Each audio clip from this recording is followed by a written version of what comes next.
Volvemos al aire para presentar primero a Agostina Díaz, que se incorpora a la mesa aquí a mi derecha. ¿Cómo estás, Agostina? Bien, bien. Bien, tarde pero seguro, ¿no? Tarde pero seguro, con unos percances antes de llegar, pero acá estamos. Bueno, muy contentos de que estés acá con nosotros para presenciar y participar de la columna de Cristian Secur Justi, que nos va a hablar sobre... Efectivamente, el caso Piti Álvarez, dijeron en los medios de comunicación.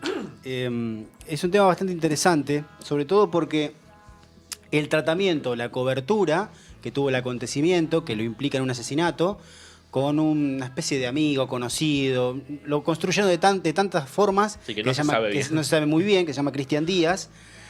Y la situación del Piti Álvarez, reconstruida por los medios de comunicación, es algo que merece mucha atención. Yo pongo el énfasis en eso porque la forma de narrativa que tuvo, por lo menos lo mediático, fue apuntando hacia una figura de Piti enloquecida, una figura de Piti perdida, rota, en los márgenes.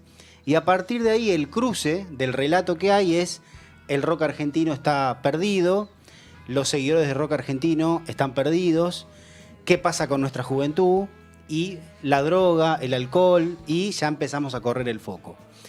Entonces hay un artículo que escribí para Primera Generación que se llama Contra la Pared, que creo que lo escribí al otro día que sucedió lo de Piti. Sí, al otro día o como mucho 2 días después, ¿no? Sí, más o menos ahí, justito.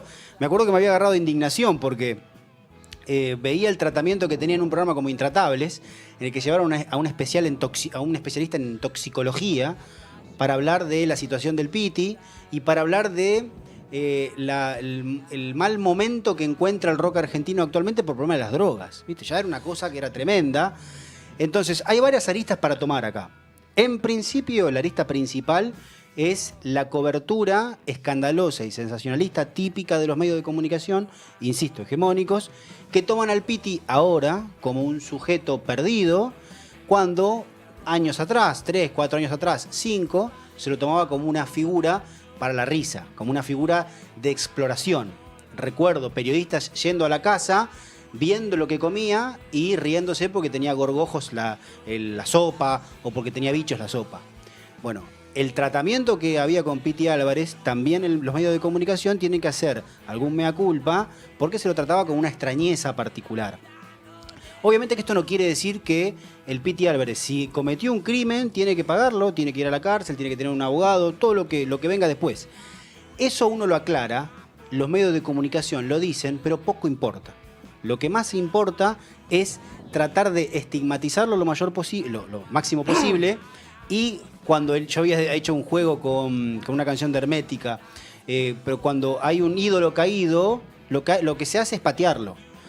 Y en este caso es interesante revalorizar artísticamente al Piti Álvarez, más allá de lo que le sucedió, porque no es un tipo que salió de la nada, es un tipo que emerge de un problema social, emerge del neoliberalismo de los 90, emerge de las problemáticas de los barrios en los 90, es una figura muy notable, expresiva sobre todo, que colocarla en una vinculación con Chano, como se ha hecho en Intratables también, me parece una falta de respeto inclusive a la música. Y yo tuve una anécdota en la estación de tren de La Plata, me acuerdo, que entro al baño, viste que siempre hay chicos que están voluntariamente manteniendo el baño. Y el chico estaba escuchando un tema que era Legalícenla de Viejas Locas. Voy al baño, vuelvo, le dejo una moneda y le digo, qué buen tema este. Y el chico me dice, sí, recién me dijeron que baje el volumen, que lo saque porque es un asesino. ¿Qué tiene la culpa? ¿Qué tengo la culpa yo de la canción si la canción ya es mía? Cuando la largan, ya a mí me interpeló mucho esa canción. No me dijo con esas palabras, pero quiso decir eso. Entonces, la crítica que se hacía en algunos programas de televisión era dejar de escuchar al Piti. Porque era un asesino, porque había matado a otra persona, porque vivía como vivía, porque él había elegido ser eso. Recuerdo Feynman maltratando a la madre de Piti Álvarez, diciéndole, usted no lo supo cuidar. En ese meollo de la cuestión, cuando yo digo en el título de Primera Generación, Contra la Pared, estoy hablando de contra la pared, el Piti Álvarez, pero contra la pared, todo aquel sujeto que esté afectado por una problemática, los medios de comunicación y el mundo del espectáculo lo que hace es maltratarlo y pisotearlo y ya no sirve más. En esa lógica neoliberal de ya no sirve más, creo que hay que poner algún punto sobre las IES y recalcar que esto no se puede leer de un modo acontextual, sin contexto. Vuelvo a lo mismo, el Piti Álvarez no cayó de una nave espacial y se empezó a drogar solo. Acá hay un problema de inclusive la propia industria del rock también que no contiene. Acá Agos me va a acompañar también. La pomelización del rockero, la celebración de esa pomelización del rockero. Cuando digo pomelización, hago hincapié a Capusotto, su personaje Pomelo, que es el rockero afectado, que se presenta como estar al borde de las situaciones, cuando en realidad lo máximo que es funcional al sistema. Al sistema sobre todo, al sistema que engloba a los medios de comunicación, que lo que hace es utilizar al rock como un arenero para divertirse, ensuciarse y volver a la casa.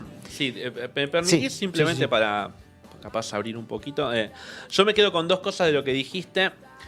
Una de contexto, da la sensación de que, como es el Piti, esto es muy conocido, pero dos muchachos que se matan por un tema de drogas o de plata en un barrio pobre es algo que es bastante normal, digamos, no es algo que exceda lo que pasa habitualmente, digamos. Este caso le tocó al Piti, pero son problemas que son habituales, digamos, en ciertos lugares.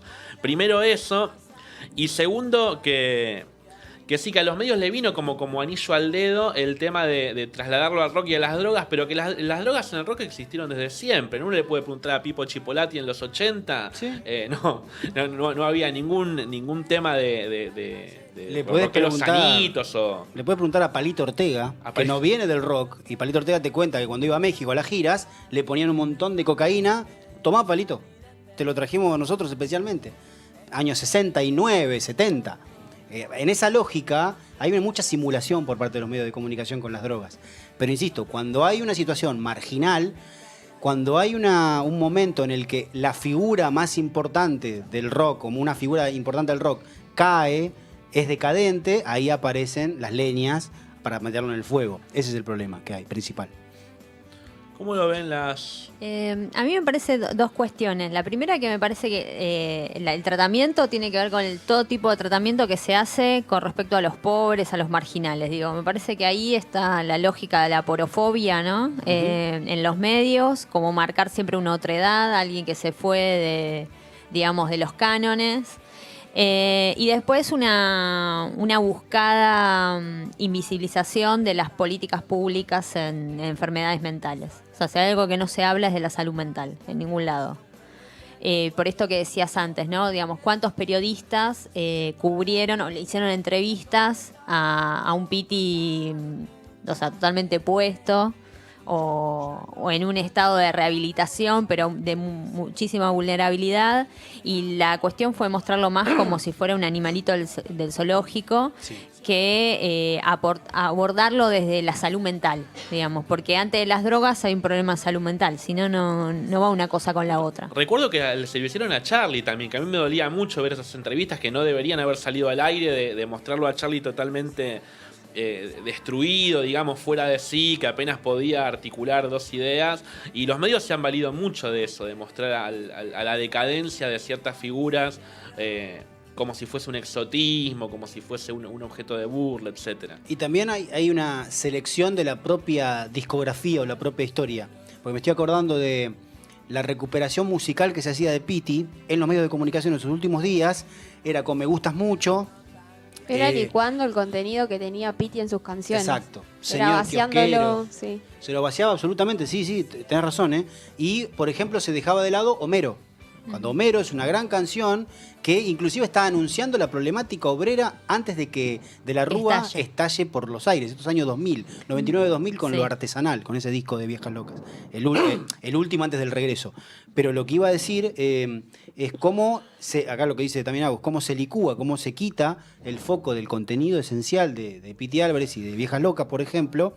Y Homero era únicamente recuperado en las redes sociales por aquellos seguidores o por aquellos que entendían la situación del Piti, entendían que podía ser culpable, pero también que esa canción había sido muy elemental en el rock argentino. Homero es el paso de la pauperización obrera a la marginalidad, ¿no? Sí. Porque Homero todavía es un tipo que cobra un sueldo, que le da las monedas a los vagos cuando llega al barrio, y después se produce el quiebre total en el que ya lo que quedaba del proletariado nacional pasa a ser totalmente marginal. Sí, y aparte hay una parte que justamente dice en la canción, la vida en los barrios es así, Sí. y pocos son los que van a zafar.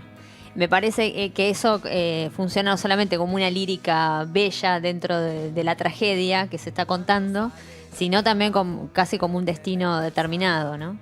Y hay una situación que tiene que revisar también el rockero argentino, de maltratar específicamente al Piti Álvarez por esa música de rock cuadrado, supuestamente entre comillas, que hacía Viejas Locas, cuando en verdad no es así, porque con Intoxicados y también con Viejas Locas, el Piti Álvarez era muy, muy interesante artísticamente. Sí, Ha logrado totalmente. mechar reggae, hip hop, y con Viejas Locas colocar mucho más saxos dentro de la música de guitarras que los propios Rolling Stones o que los propios Ratones Paranoicos. De hecho, y acá es una opinión muy personal, es mucho más interesante Viejas Locas que Ratones Paranoicos. No solo en la lírica, sino en la música también. Comparto. Lo que pasa que en esta cuestión, lo mismo le pasó a Juanse igual, la demonización de Juanse, que más allá él se la buscó también, es exponerlo como un fanático de Bergoglio, estas cuestiones, pero si bien es mucho más chistosa su situación, los medios de comunicación también lo utilizan en ese sentido. Sea para un lado o sea para el otro, la crítica siempre está. Ahora, cuando tiene que ver con la pobreza, hay unas ganas absolutas de patear en el piso. Y vuelvo, si hablamos de Piti Álvarez y lo sacamos de contexto, perderse a Homero o perderse a otras líricas del propio Piti es no hacerle justicia a un arte muy interesante, por lo menos de los últimos 15 años. Es uno de los artistas de rockeros más interesantes que hay. Yo me inclino a pensar en Sudamérica. Y no solamente lo digo yo, lo dice Spinetta, lo dice Fito Páez, lo dice Charlie, lo dijo Cerati. O sea, lo dice gente que sabe más que yo, inclusive de música. Hay Ahora, una anécdota de Spinetta pidiéndole un autógrafo Claro. al Piti, contada, creo que por el propio Piti, Sí. que lo vio a Spinetta, y que Spinetta cuando salió del show que estaba haciendo le pidió un autógrafo, no sé si era para un sobrino o para qué, y el Piti no lo podía creer. hay Estaba firmando autógrafo. una escena en Match Music, creo que es, Fito Páez está tocando un íntimo interactivo y lo invita a alguien a tocar su tema que es Cable a Tierra. De algún modo Fito Páez le está tirando un enlace. Y viene Piti, la versión es muy diferente a la común, pero es un Piti totalmente entregado a la canción. Y el propio Fito Páez sabe lo que está pasando. Lo que le sucede a Piti Álvarez se sabe hace 15, 14 años. Ahora, que recién en este momento empieza a surgir la idea de, estaba re quemado, entre comillas, y bueno, hace mucho tiempo que lo viene diciendo. Lo que pasa es que en la escena del espectáculo, lo importante era que lo muestres, como decía Ceci, como un demente, pero no haciendo hincapié en la problemática de la salud mental, sino destacando su figura como una figura cómica, que se enlaza con lo que veníamos diciendo, con el discurso neoliberal.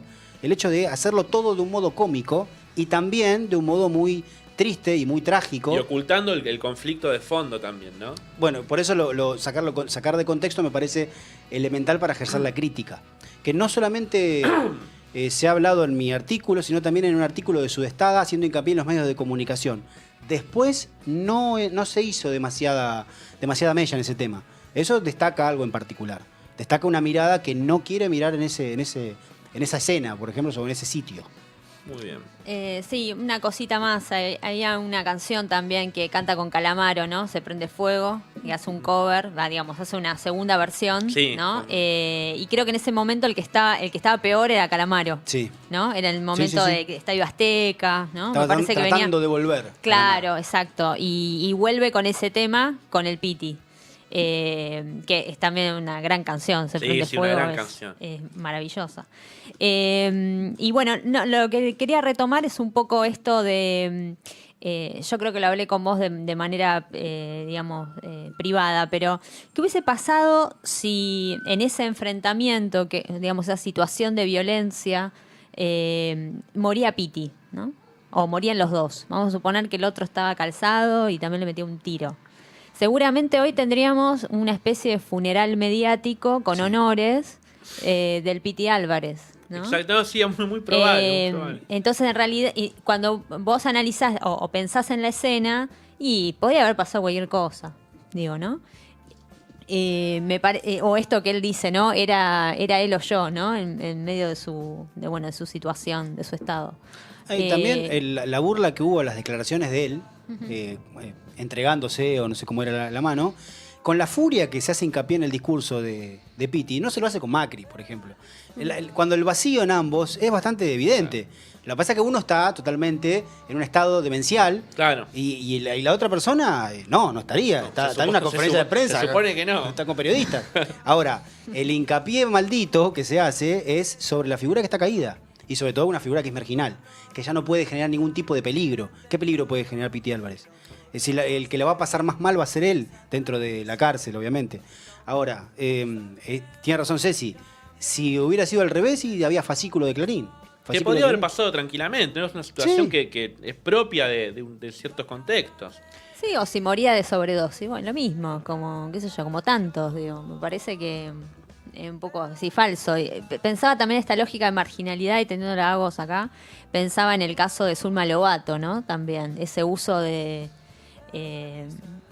la vulnerabilidad al extremo, y bueno, entremos en un personaje y juguemos a que lo integramos, ¿no? Claro.